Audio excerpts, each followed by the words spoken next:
Bonjour Isabelle. Bonjour Sébastien. Bonjour chers amis téléspectateurs. Bonjour à tous. Bienvenue dans la 3e émission de Rencontre avec notre inconscient. Isabelle, tu n'as pas été très présente dans la 2e émission, mais tu l'as vue. Effectivement. Donc j'aimerais que tu nous dises ce que tu en as pensé et surtout comment tu as trouvé les personnes que tu as suivies. D'accord. Dans un premier temps, je les remercie tous et toutes d'avoir pris le temps de pouvoir parler un petit peu de ce qu'ils avaient ressenti. Effectivement, je les ai sentis un petit peu stressés face à la caméra, mais je vous cache pas non plus que je l'ai été aussi, et que vous pouvez le constater entre aujourd'hui et la première émission. Il y a une différence. Complètement, mais bien sûr, et d'ailleurs je te remercie de m'avoir enlevé ce stress face caméra, parce que c'est pas évident de parler à une caméra, de se tenir, de faire attention à tout, et surtout d'expliquer ce qui concerne l'inconscient, c'est pas évident. En parlant d'inconscient, oui. Je t'ai pas coupé j'espère. Non, pas du tout. En parlant d'inconscient, donc nous allons reprendre cette émission sur l'inconscient. Donc la première était basée sur l'inconscient, la deuxième c'était des témoignages comme on vient de le dire, et la 3e partie donc c'est encore l'inconscient, et je vais te poser des questions un peu plus précises sur certains points, parce qu'on n'a pas forcément tout développé dans la première émission. Et à travers cette 3e émission, j'aimerais bien revenir sur certaines choses si tu es d'accord. Avec grand plaisir, comme d'habitude Sébastien. Alors c'est parti. Ah oui.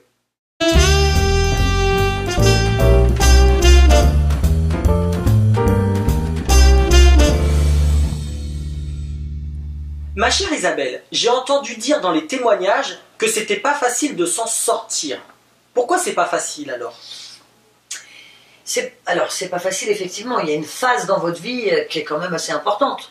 Pas facile parce que moi, je me connecte à votre inconscient qui lui comporte 80% de place. Je l'ai assez répété, on va pas revenir là-dessus. Ceci étant dit, moi, je répare les pathologies avec l'inconscient. D'accord? Mais j'ai beaucoup dit dans la première séquence, l'inconscient part d'un principe, mais c'est vrai.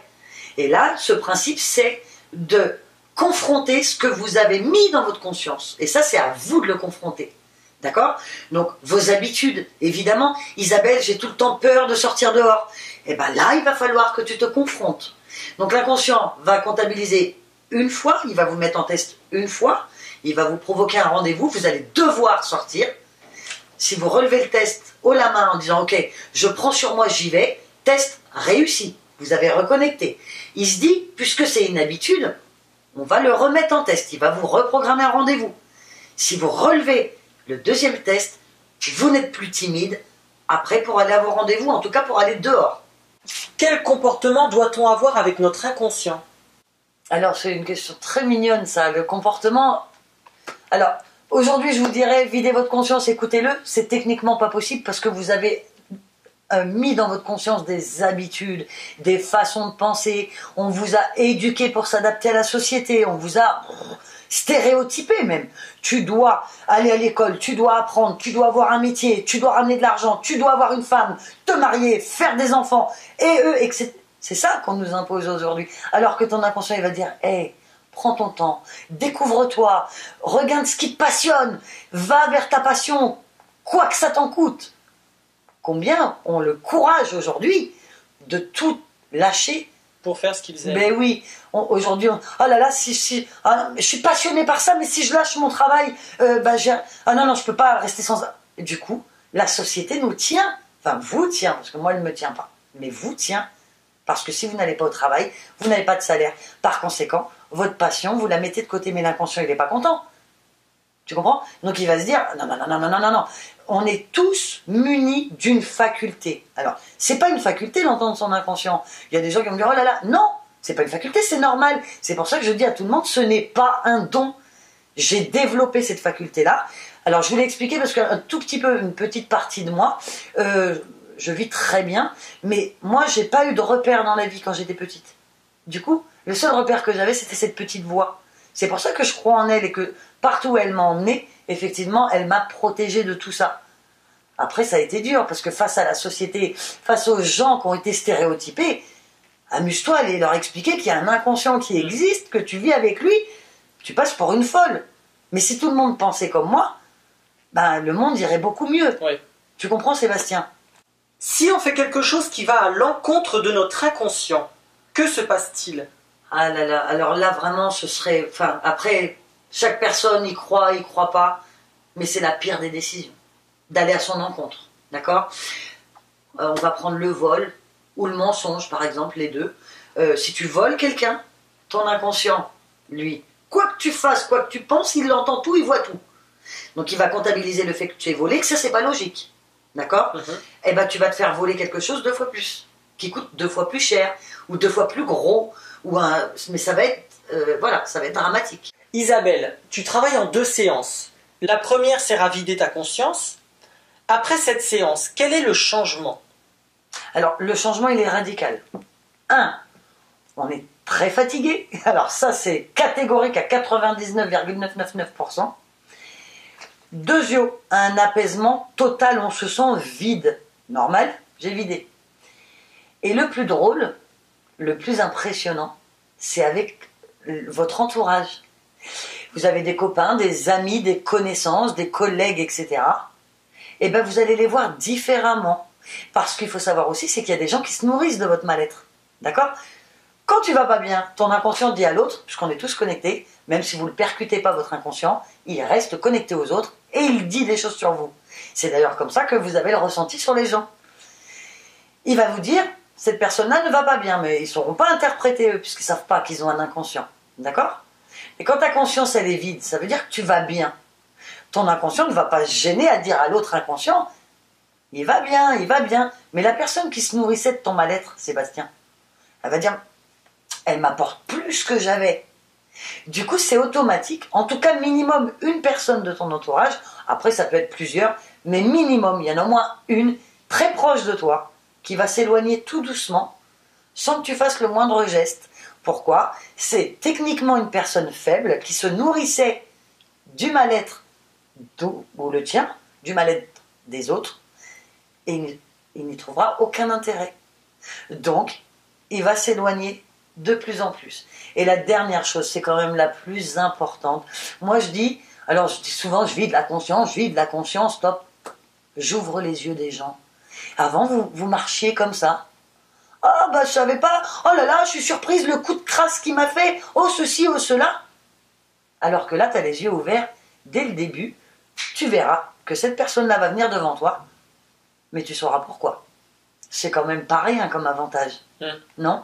Ça évite de donner ta confiance, de donner ton amour, parce que ça peut être en amour, en amitié, ça évite de perdre de l'énergie pour rien. Exactement, c'est ça. Et du temps. Et c'est ça. Et après, qu'est-ce que tu fais? Si tu rassembles tout ça, perte d'énergie, le temps, etc., on est dans le regret. Il n'y a pas pire aujourd'hui que de vivre avec le regret de ne pas avoir dit, le regret de ne pas avoir fait. Faut jamais vivre avec le regret. Faites. Si vous sentez que vous devez le faire, faites-le. Ou dites-le. D'où vient le manque de confiance en soi? Ah, alors c'est la maladie mondiale après le sommeil, j'ai envie de dire, après la fatigue, pardon. C'est mondialement connu. Le manque de confiance en soi. Alors, c'est plein d'émotions négatives. La peur, la colère, le stress, comme j'expliquais. Tout ça, ça fait une salade composée, on va dire ça comme ça. Et plus il y en a, des points négatifs dans ta conscience, moins tu as confiance en toi. Mais à quoi servent-elles ces émotions? Ces émotions, elles servent à te prévenir. D'accord? Mais, comme tu as déjà beaucoup d'émotions dans ta conscience, bah, l'émotion que tu dois ressentir, elle est enfouie derrière toute celle. Par exemple, tu as un rendez-vous, ton émotion te dit d'être bien sur toi, d'être bien pour aller à ce rendez-vous-là. Mais comme tu as stocké la peur, le manque de confiance en toi, la colère, etc., ça va se mélanger et tu vas être dans l'anxiété pour aller à ce rendez-vous-là. Donc c'est pour ça que c'est très important que ta conscience reste vide pour interpréter tes émotions lancées par ton inconscient. Isabelle, quels sont les signes qui te préviennent que tu arrives en dépression? Alors, les signes qui te préviennent, déjà, c'est une overdose. On dit j'en ai marre de tout. Déjà, c'est que t'en as marre de tout, c'est pas bon. D'accord? Ton inconscient va se dire, oh là là, je vais lui envoyer la fatigue. La fatigue, quand je vous disais le sommeil, c'est super important. Effectivement, le sommeil, je termine juste cette petite séquence, j'avais pas terminé la première.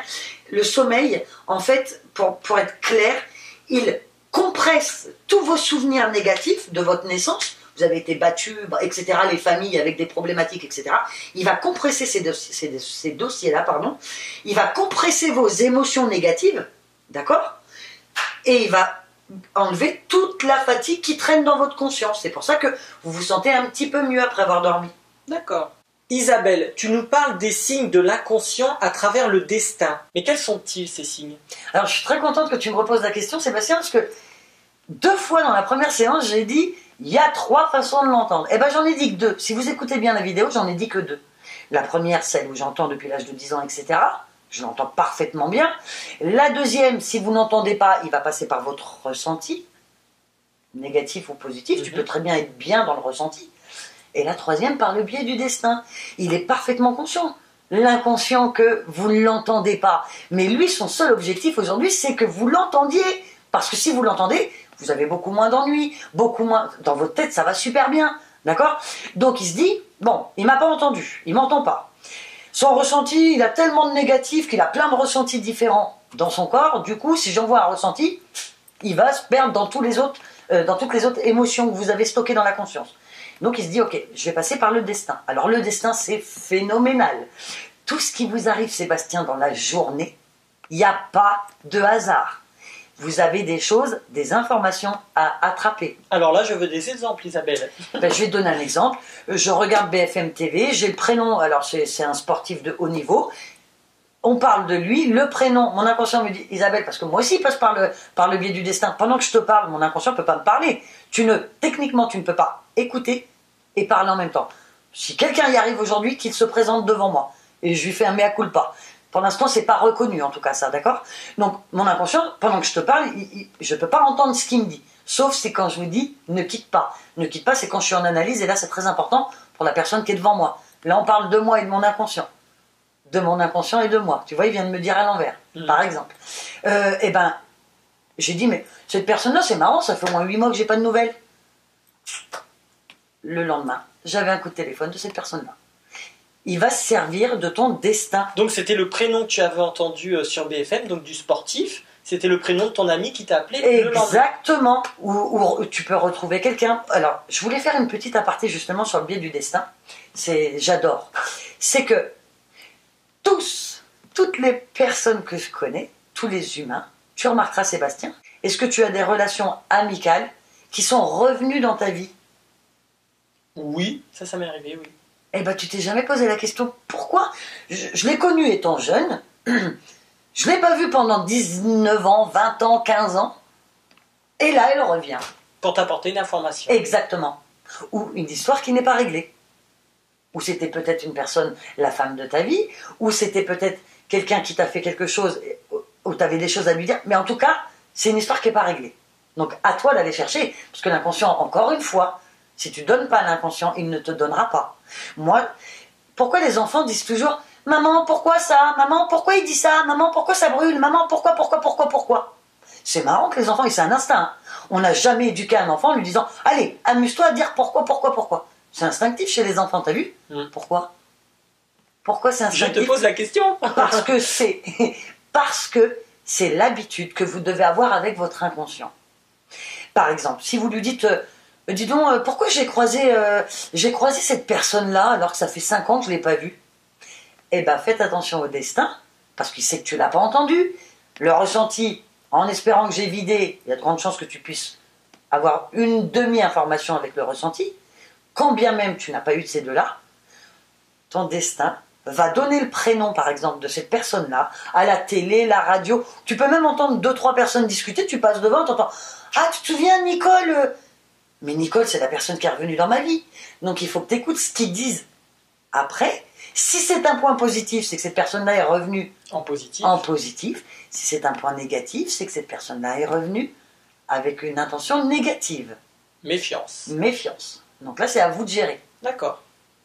Dans la première émission, tu nous as dit que tu n'étais pas trop pour l'hypnose. Pourquoi?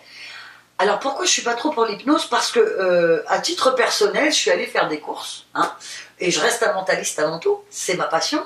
Et puis je discute avec une maman qui était avec sa fille qui a à peu près une vingtaine d'années, d'accord? Et on se met à discuter de mental, etc. Et cette jeune fille avait effectivement fait appel à un hypnotiseur. Sur le coup, elle était très contente. Et elle m'explique que oui, j'ai arrêté de fumer grâce à ça, etc. Je lui dis, mais alors c'est marrant parce que moi, votre inconscient me sort le stress, le manque. Elle me dit, mais oui, maintenant que vous me dites ça, effectivement, je me rends compte que je prends plus de cigarettes, mais mon corps réclame lui. Alors il a apaisé son esprit, c'est bien, d'accord, mais il n'apaise pas le corps. Donc le corps va lui dire je suis en manque, ma nicotine de tous les jours elle est où? Du coup, qu'est-ce qui se passe? Par instinct de survie, l'inconscient envoie le stress, la colère, l'anxiété, etc. Pour moi, c'est pas guéri. Or, pour la règle de l'inconscient, tu as pris une cigarette tout seul. Personne ne te l'a mis dans la bouche, cette cigarette-là. Pour l'inconscient, c'est là où c'est plus dur. Puisque l'inconscient te confronte à tes propres pathologies et il va te dire, Sébastien, tu l'as mis dans ta main la cigarette. C'est à toi de l'enlever. Lui va t'enlever tout ce qui est pathologie derrière. L'anxiété, tout ça, l'inconscient, à partir du moment où tu dis, je vais arrêter de fumer, ou tu rentres dans le processus de l'arrêt, ton inconscient t'aide. Ça veut dire qu'il t'enlève toutes les pathologies, toutes les émotions négatives derrière. C'est pas rien. Non. Alors, effectivement, ça va être dur de prendre la décision d'arrêter, mais la répercussion, tu l'as pas. Or, si tu es hypnotisé, t'arrêtes la cigarette, soit, sans rien faire. L'humain est feignant, faut se le dire. Oui. Hein? Par contre, toutes les émotions négatives, ton inconscient ne se gênera pas pour te les envoyer.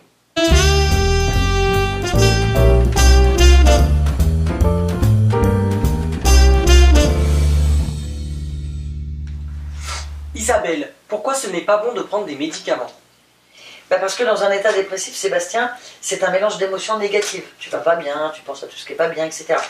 Donc, on va vous prescrire un traitement qui endort ces émotions-là, d'accord? Donc, du coup, tu auras un sentiment, c'est ce que j'expliquais un petit peu, tu as un sentiment d'aller un peu mieux. De soulagement? Ben oui. Sauf que les effets secondaires qui endorment votre conscience, c'est qu'on se réveille avec une bouche pâteuse. Le lendemain, on est un peu dans le gaz, on est au ralenti, on parle comme ça. Et en fait, l'inconscient va attendre que le médicament ne fasse plus effet. Sauf si tu en reprends un, et on en reprend un, et on en reprend un. Dans ce cas-là, tu es tout le temps stone, faut dire la vérité. Mais au moment où l'inconscient va comptabiliser le fait que le médicament n'agit plus, il te redonne toutes tes émotions et il est parti. Parce que l'inconscient n'est pas content. Encore, l'humain est feignant. L'humain ne va pas bien, l'humain va voir le médecin. Donc, le médecin, il n'a pas, c'est ce que je disais dans la première séance, Sébastien, le médecin n'a pas les compétences pour vider une conscience. Donc, du coup, il va donner. Exactement. Donc, je ne suis pas pour les médicaments, parce que au moment où tu arrêteras, parce qu'il y a des gens quand même qui s'en sortent de ça, des médicaments, je le dis, j'en vois plein quand même, mais au moment s'ils en ont pris un an, ils ont un an de galère à résoudre. Ils ont plus de mal, ouais. Ah évidemment, puis les habitudes, les addictions, le manque. Donc, il faut faire attention à tout ça. Ok. Isabelle, quelles sont tes techniques de travail? Alors, principalement, le visuel. Oui. C'est quand même... j'ai un peu plus d'informations avec le visuel, mais il y a des personnes qui habitent très loin.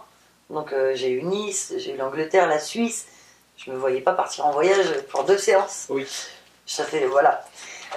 Donc, je travaille aussi par téléphone. Alors, attention au téléphone, parce que souvent, quand on m'appelle d'un portable... et que ça coupe, ou que la voix est brouillée, du coup ça biaise mon analyse. Moi, je sens que mon inconscient il patine. Donc du coup on est obligé de stopper, rappeler, ou des fois ça coupe. Ouais. Donc on est obligé de recommencer. Donc je conseille quand même fortement qu'on m'appelle d'un fixe. Oui. D'accord. Ensuite, on m'a aussi proposé la webcam. Oui. Alors c'est pareil que le téléphone portable. Il y a des fois l'image se fige. Du coup, mon inconscient patine. Et du coup, je suis obligée de revenir en arrière. Donc c'est une perte de temps et ça me fatigue surtout. Ça me fatigue beaucoup. Isabelle, pourquoi dis-tu que la société nous déroute? Parce qu'il y a une confrontation entre ton inconscient qui, lui, veut que tu gardes ton instinct animal, d'accord, et la société qui veut que tu t'intègres à elle. Donc tu dois travailler, te marier, avoir des enfants, etc. Et faire tourner la société. Donc forcément, l'inconscient, lui, il va te tirer vers le côté animal, et la société, elle va te mettre... C'est terrible, ça. Mais oui, puisque la société, elle dit non, non, non, tu n'as pas le droit d'être en arrêt maladie, tu n'as pas le droit d'être malade, tu n'as pas le droit de... Et tu remarqueras que quand tu n'es plus compétent au niveau de la société, je te donne n'importe quoi, mais tu as un pincement discal au travail, tu t'es fait une tendinite, etc. Mais tu ne sers plus à rien. Donc on te laisse sur le côté. Est-ce que, Sébastien, tu as déjà vu un patron? Ça peut arriver, hein, on est combien sur Terre? Mais un patron qui t'appelle et qui demande de tes nouvelles et qui te dit tu reviens quand? Moi j'en connais pas. D'accord? Donc effectivement on vit Alors tu vas bien, tu vas pas bien, tu vas bien. Quand tu as le côté animal, tu vas bien. Tu te sens en harmonie avec toi-même. Et bizarrement, c'est quand tu es en repos. Oui, c'est vrai. Quand tu es en repos, tu fais des choses qui te plaisent. Donc tu te sens bien. Et D'accord? tout le mal revient quand on est au travail parce que... Avant même, Sébastien, avant même, la veille d'aller au travail, tu dis, ah voilà, demain je vais bosser. Alors là, on sait que tu n'es pas dans ta passion. Hein. À partir du moment où tu dis, oh là là, je vais travailler demain, tu es loin de ta passion. Et là, tu donnes à manger à ta dépression. Et la dépression, elle peut aussi venir au travail que dans ta vie privée. Elle peut partir de n'importe où, la dépression, même en amour. C'est même plus fréquent en amour, d'ailleurs. Tu vois? Pourquoi l'inconscient peut enlever la vie? Parce qu'on a toute une tribu de mauvaises émotions. Tu perds le contrôle de toi, d'accord, de ton mental et de ton corps. Donc là, encore une fois, tu te mets en danger, tu mets en danger les autres. D'abord, tu remarqueras que quelqu'un qui est en dépression, il est tout seul. C'est marrant quand même. Hein. Ouais. Vos inconscients vous dit, ne le côtoie pas, il n'est pas bon. Alors, il faudrait l'aider pourtant. Oui, c'est ça qui est terrible. C'est ça qui est terrible. Mais l'instinct de survie humain dit, non, ne va pas voir cette personne. D'accord? Donc, en plus, tu seras de mauvais conseils. C'est quand même... tu peux pas conseiller quelqu'un quand tu vas pas bien. D'accord? Et à un moment, l'inconscient, il se dit... Que tu perdes le contrôle de ton mental, il y a des psys. Quand tu commences à perdre le contrôle de ton corps, tu t'automutiles. Ça veut dire que tu te fais du mal. Tu fais des choses voilà, qui abîment ton corps. Tu vas à la mort au final. Si tu prends des drogues dures, tu es en train de t'auto-tuer au final. Donc la mort, que ce soit par la médecine ou que ce soit par toi, quand on arrive, ça a pris trop de place dans ta conscience, c'est des grosses informations négatives, là c'est quand même assez chaud quand même. Parce que là, tu vas soit au suicide, soit on te drogue. Est-ce que le destin peut t'amener à la mort quand ça va vraiment mal? Par exemple, il peut t'arriver un accident de voiture et tu vas être mortel. Oui. Donc le destin peut aussi... L'inconscient va dire, je préfère lui enlever la vie, à lui tout seul, plutôt qu'il en entraîne 3-4 avec lui. Alors, il va peut-être pas choisir, ou alors tu vas te tuer en voiture tout seul. Oui, rentrer dans un... Voilà. Il va pas forcément t'amener, sauf si tu veux te suicider. Tu prends ta voiture, tu as un moment de démence, tu veux te suicider, là tu peux emmener des gens, et les kamikazes, ils en emmènent avec eux, on est d'accord. Donc là, c'est différent. Mais si l'inconscient décide de t'enlever la vie parce que là, tu es trop dangereux et puis tu gères plus rien, donc tu ne sers plus à rien pour l'inconscient. Autant la société nous stéréotype pour réussir, mais l'inconscient, lui, on a une faculté de dingue avec cet inconscient. Lui veut que tu t'en serves. Si tu sers à rien, qu'est-ce que tu veux faire? Donc, tu n'as pas lieu de rester en vie. Après, c'est au prorata de la gentillesse. Dans l'analyse, tout est pris en compte, Sébastien. C'est pas, ah toi, tu vas pas bien? Ah, tu veux pas avoir de psy, tu veux pas t'en sortir? Ok, allez, on t'enlève la vie. Absolument pas, c'est pas du tout comme ça. C'est juste que il va prendre en considération ta gentillesse, le fait que tu t'es fait avoir dans ta vie, tout ça. Donc là, tu vas pas mourir tout de suite. Mais tu vas gentiment quand même. En tout cas, tu n'iras pas jusqu'à une mort naturelle, ça c'est sûr et certain. Pourquoi n'a-t-on plus besoin de rencontrer des professionnels du bien-être après t'avoir rencontré, justement? Car cette faculté, on l'a tous, Sébastien, ce n'est pas un don, je le dis, je le redis, je n'ai pas de don. Un don que je vous dise, allez, essayez, oui, que vous me disiez, Isabelle, on n'y arrive pas. D'accord, mais c'est pas un don que j'ai. Je suis quelqu'un de normalement constitué au final. Donc ce que je veux vous apprendre, c'est de vivre avec lui pour avoir accès à tout ce que moi j'ai accès, quoi. Tu comprends? D'accord. Si on ne croit pas à ce que tu nous dis sur l'inconscient, qu'est-ce qui se passe selon toi? Eh ben, l'inconscient va vous aider à la hauteur de votre croyance en lui. Donc si vous y croyez sur 10, vous y croyez à 2, ben, il va vous aider qu'à 2. Si vous y croyez à moi 15, ben, moi il m'aide tous les jours. Au quotidien il m'aide. D'accord? Alors on va faire un petit test. Vous allez retenir votre état d'esprit global aujourd'hui.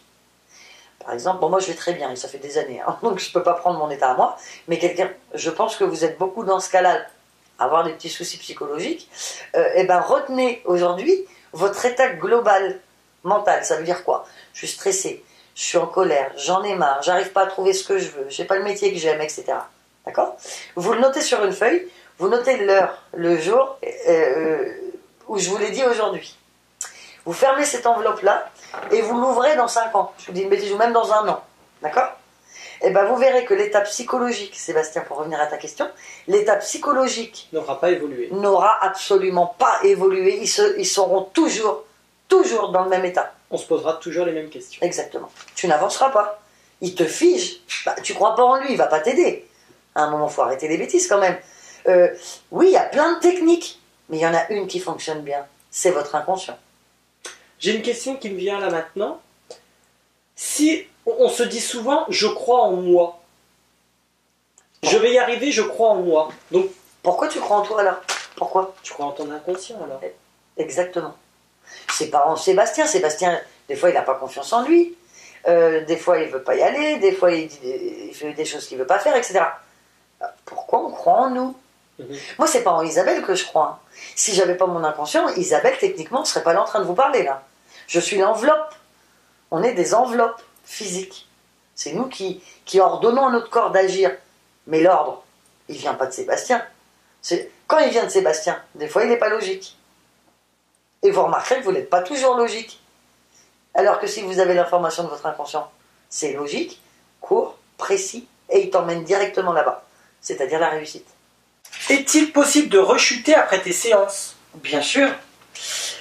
Sur un cerveau qui a été abîmé, beaucoup abîmé, où c'est pareil, on peut reprendre le traitement médicamenteux de dépression, ça brûle les neurones. Il faut savoir que moi, quand quelqu'un est suivi dans la psychiatrie, ou en tout cas par traitement, je ne peux pas prendre le dossier. Parce que on travaille contre des neurones brûlés, et les neurones, ça ne se reproduit pas. Donc alors, d'accord, ce que tu dis, je suis d'accord, mais si par exemple la personne est en traitement au moment où tu la rencontres, est-ce qu'elle doit arrêter ce traitement pour pouvoir travailler avec toi, ou est-ce que tu peux travailler en parallèle? Parce que la personne, elle n'est pas vraiment elle-même avec les médicaments, puisque tu as dit que ça apaisait, que ça endormait un peu. Tout à fait, j'ai eu des cas comme ça, d'accord? Parce que ça veut dire que tout le monde qui prend un petit médicament pour s'endormir, un quart, je peux pas vous prendre, non. Effectivement, j'ai eu une dame... Non, mais par exemple, quelqu'un qui a un traitement lourd. Alors j'ai eu une dame justement de traitement qu'on peut appeler lourd. Donc à partir du moment où tu as un traitement dit lourd, les anxiolytiques, etc., les antidépresseurs et les médicaments pour dormir le soir, on peut appeler ça un traitement lourd, Sébastien. Moi j'ai eu des cas comme ça, d'accord? L'envie de s'en sortir est beaucoup plus forte que ce traitement-là. D'accord. Cette personne-là, la dernière en date, parce qu'il n'y a pas eu qu'elle, mais la dernière que j'ai en date, là, que j'ai eu, on lui propose, je ne peux pas travailler avec toi, d'accord? Qu'est-ce qu'on fait? Soit, alors deux choses l'une, on va commencer par rétablir le sommeil, c'est le plus important, le sommeil. Oui. Là, en prenant un médicament pour dormir, tu imposes à ton corps de dormir. Mais à quel moment tu lui imposes? Tu n'as pas le droit de lui imposer à ton corps. Le corps humain, tu as envie de dormir, il faut dormir. Après, oui, on a une vie, etc. D'accord. Mais donc on a réduit. On a commencé par le plus gros, c'est les médicaments pour dormir. Donc nous, on l'a fait à la fin. On a commencé par arrêter tout ce qui était antidépresseur le matin, etc. On a commencé à enlever le matin. Ensuite, on a enlevé le midi, et elle a arrêté toute seule le soir. Et c'est quelqu'un aujourd'hui qui ne prend plus rien du tout. Mais il y a quand même des causes à effet de prendre ce traitement-là, parce qu'aujourd'hui, elle va bien, elle va pas bien, elle va bien, elle va pas bien. Sa conscience, qu'elle a brûlée dans sa conscience, je ne peux pas le vider. D'accord. C'est brûlé. D'accord? Donc, j'ai donné un maximum de positif. On a très bien travaillé toutes les deux. Elle le dit elle-même, je reviens de loin. Mais on sent qu'elle a encore des petits moments de faiblesse. D'accord. Voilà. Peut-on contrôler les inconscients des autres? Alors, je ne sais pas si tu te souviens, dans la première séquence, Sébastien, on en avait vaguement parlé. On ne peut pas, déjà de base, moi-même, je ne peux pas contrôler l'inconscient. Je vais vous raconter une anecdote qui m'est arrivée hier. J'ai testé ça, à croire qu'il savait déjà qu'on allait en parler, puisqu'il m'a fait tester ça hier, Sébastien. Pour preuve, je l'ai noté sur Facebook avant même qu'on fasse l'émission. Donc ça prouve bien que mes dires sont réels. Bon. Une dame m'appelle, d'accord, suite à mon passage à la radio. Une dame m'appelle. Là, j'ai son analyse, et là, j'entends mon inconscient. Moi, je parle avec elle, et mon inconscient me dit non, non, non. Isabelle, tu ne la prends pas. Et moi, j'ai le côté un peu cœur d'artichaut. Je dis la pauvre, mais oui, la conscience. Moi, je suis quelqu'un de gentil, donc je dis, même si elle a des gros traitements lourds, je me suis dit, je vais l'aider quand même. contre la vie de mon inconscient, quand même, il faut le savoir. Donc, il y a bien un dysfonctionnement entre lui et moi, là, je ne suis pas d'accord. Et lui me dit non, et moi, je prends quand même le rendez-vous pour l'aider. D'accord? Je raccroche avec cette dame, rendez-vous pris. Je raccroche avec cette dame, et là, mon inconscient n'est pas très content quand même. Il me dit, Isabelle, tu ne peux rien pour cette dame, elle a eu un traitement trop lourd, il y a beaucoup trop de neurones, là, ça relève de la psychiatrie. Elle est déjà suivie en psychiatrie. C'est pas mon travail, ça. Que les choses soient bien entendues. Je lui dis, ben oui, mais je fais comment? Tu me vois la rappeler en disant, écoutez, mon inconscient, il a dit que c'était pas possible, je vous souhaite une bonne soirée, madame. J'ai dit, non, je peux pas la rappeler, c'est mort. Et il m'a dit, attends. Et c'est ce que j'ai fait. Et au bout de 2-3 minutes, mon téléphone sonne, c'était la dame qui me rappelait en me disant, mon mari veut pas le rendez-vous. Merci, mon inconscient. Parce que c'est elle qui a pris la décision, je n'ai pas eu à me mouiller. Alors j'ai voulu bien faire, forcément. Tout ce que je fais, même si ça a été maladroit ce jour-là, en tout cas hier, ça a été fait dans une intention positive. Mais quand bien même, mon inconscient a agi, comme je suis quelqu'un de gentil et droite, il a fait appeler la dame pour que j'ai juste à lui dire, ok madame, pas de souci. Tu comprends? Tu dis que l'inconscient te met en test. Peux-tu nous en dire un peu plus? Alors ça c'est pour les grosses habitudes, Sébastien. Comment ça se passe? En fait, tes habitudes, ben, si tu as toujours peur, ou tu te mets en colère rapidement, ou les bipolaires, parce que les bipolaires, pour moi, ce n'est pas une maladie. Alors, je vais me faire taper par les médecins, mais pour moi, c'est pas une maladie. C'est un problème, un dysfonctionnement mental. C'est tout. Bipolaire, c'est entre la colère, la joie, la peine. Un coup, t'es bien, t'es pas bien. Un coup, t'as envie de t'énerver. Un coup, c'est juste un dysfonctionnement et je le remets chez les enfants. Parce que c'est commun chez les enfants d'être bipolaire. L'enfant, il va être en train de jouer, d'un seul coup, il va se mettre à pleurer, d'un seul coup, il va rigoler. Ça, c'est un état bipolaire. Et on ne leur donne pas de médicaments aux enfants. Dans ce cas-là, pourquoi? Pourquoi on en donne aux adultes et on n'en donne pas aux enfants si c'est une maladie? On est d'accord? Donc, il faut rétablir les émotions. Oui, donc c'est toujours un problème de conscience pleine. Et du coup, les gens se perturbent, se mélangent les pinceaux avec leurs émotions et... Eh ben c'est ça. Donc l'inconscient, moi je vais nettoyer ce qui est en connexion avec l'inconscient. Votre bien-être, vous l'avez sans rien faire. Ça c'est la première séance. La deuxième, on s'attaque aux habitudes. C'est pour ça que je dis aux gens, attention, le suivi il est très important. Parce que c'est dans le suivi. Si on m'appelle comme dit Isabelle, j'ai telle situation mais j'ai peur. Hop, remaîtrise ta peur tout de suite parce que ton inconscient, d'où les tests. Alors on parlait par rapport au bipolaire. Oui. Donc c'était un mélange de toutes les émotions, mais on a tous un peu ce mélange quand on a la conscience pleine. Donc c'est quoi la différence avec quelqu'un de bipolaire? C'est plus accentué ou il y a quand même quelque chose en plus? Alors, oui, pourquoi toi t'es pas détecté? Enfin, toi tu vas bien, pourquoi tu serais pas détecté bipolaire et quelqu'un qui va voir un médecin sera détecté bipolaire? Les bipolaires, attention. La différence entre quelqu'un, pour moi c'est un mélange d'émotions. Bipolaire, c'est un mélange d'émotions négatives plus en masse. C'est d'ailleurs pour ça que c'est considéré comme une semi-maladie mentale. Eux, ils vont être tout contents d'un seul coup, et ils vont s'énerver. On n'est pas comme ça, nous. On n'est pas comme ça quand même, il faut le dire à un moment. Donc, oui, là, on a besoin des médecins parce que c'est des gens qui peuvent tout casser chez eux. C'est vraiment passer d'un extrême à l'autre. C'est ça. Très rapidement. C'est ça. C'est les extrêmes. Voilà, c'est ça, tout à fait. D'accord. Pourquoi le mal-être des parents se répercute sur les enfants? Alors ça. La première condamnation que j'ai envie de faire, c'est qu'on éduque. Je l'ai fait aussi, parce que moi je me suis cherchée pendant des années. Tu te réveilles avec une faculté, tu as envie de savoir ce qu'elle peut amener aux gens, bref. À la naissance, c'est vide. D'accord? La conscience de l'enfant, elle est vide. D'entrée de jeu, il prend les problèmes psychologiques du père, les problèmes psychologiques de la mère, d'entrée de jeu. En sachant que plus il grandit, et plus il développe ses propres petits problèmes. Ça commence en maternelle, il m'a tapé, j'ai été puni, etc. Et là, il commence à nourrir dans le négatif, plus les problèmes de ses parents. Donc s'il voit sa maman soumise, ben, il va être triste, il ne saura pas agir parce qu'il est tout petit. Mais il est déjà mal, là, l'enfant. Ça veut dire qu'à à peine 1 an, j'en ai des enfants, moi, tout petits, où je vis de la conscience. D'accord? Sa conscience, elle est déjà blindée. Alors qu'il n'a rien demandé, il a mis un pied dans le monde. C'est pour ça que les enfants, on dit, assis-toi bien, essuie ton nez, ne rôde pas à table, on leur apprend des règles, et c'est tout en leur honneur aux parents. Mais à quel moment tu t'occupes du mental? À quel moment tu lui... Soit tu vas bien, et il ne réceptionne plus votre mal-être, parce que c'est égoïste, quand on te dit, oh mon enfant, je l'aime, moi je lui donnerai ma vie à mon enfant. Moi aussi, mais moi j'en ai bavé. mais je les ai tirés vers le haut mentalement. Alors, ils m'en veulent encore un petit peu, parce que je les ai emmenés. Aujourd'hui, je peux partir tranquille, ils savent se débrouiller mentalement. Mais il y a eu les deux. Il y a eu le physique, et je suis tournée, et il y a eu le mental. Ça veut dire, dès qu'ils rentraient de l'école, qu'est-ce qui va pas? Ok, pourquoi? La dame, nanana, t'es en tort? Ok, ça veut dire que c'est toi qui as le problème. T'es pas en tort, on va régler le problème avec la personne, et tatata. Et tout au long de leur vie, ça a été comme ça. Donc on réglait le mental et on réglait le physique. Alors oui, on passe la plus grosse crise, hein, l'adolescence. Ça a été très dur. Il faut être armé quand même. Mais ça s'apprend tout ça. D'accord? Et c'est pour ça que l'enfant, dès le début, il a un dysfonctionnement. Parce qu'on l'éduque physiquement, on l'habille bien, on le fait tout beau, je t'aime, je t'aime. C'est ça, aimer un enfant pour vous? Eh ben pas pour moi.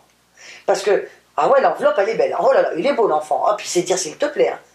Mais le soir, quand il se couche et qu'il pleure, le soir, quand il fait des cauchemars, le soir, quand il parle pas aux gens, quand il travaille pas à l'école, quand il parle pas à la maîtresse, quand il a pas de copains, là, on est dans le mental. Et là, c'est dramatique de laisser son enfant comme ça. Pour moi, encore une fois, c'est pour moi.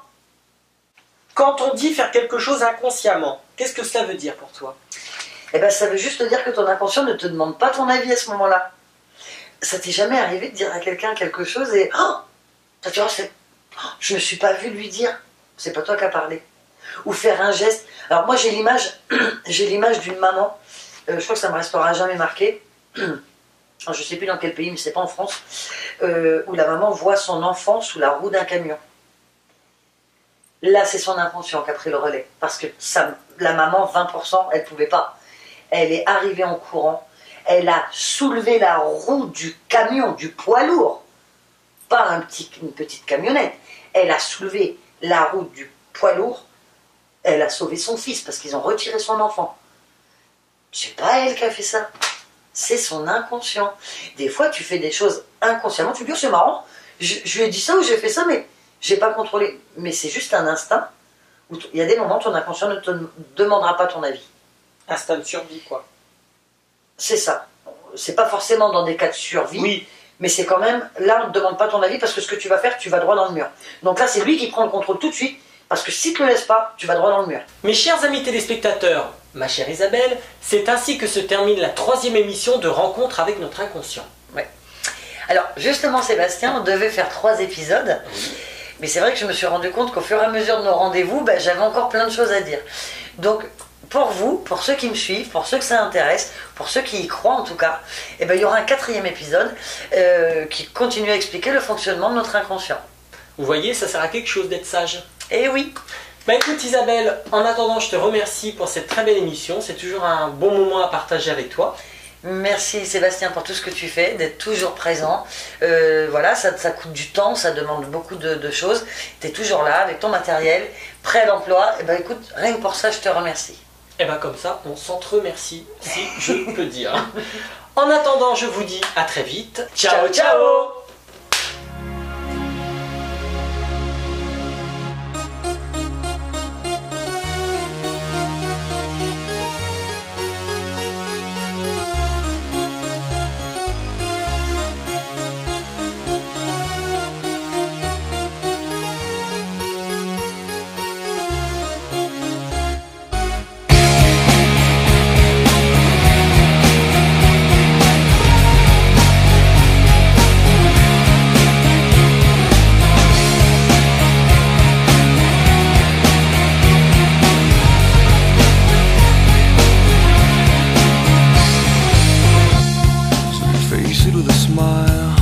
There is no need to cry for trifles more than this. Would you still recall my name and the month it all began? Will you release me with a kiss? Have I tried to draw the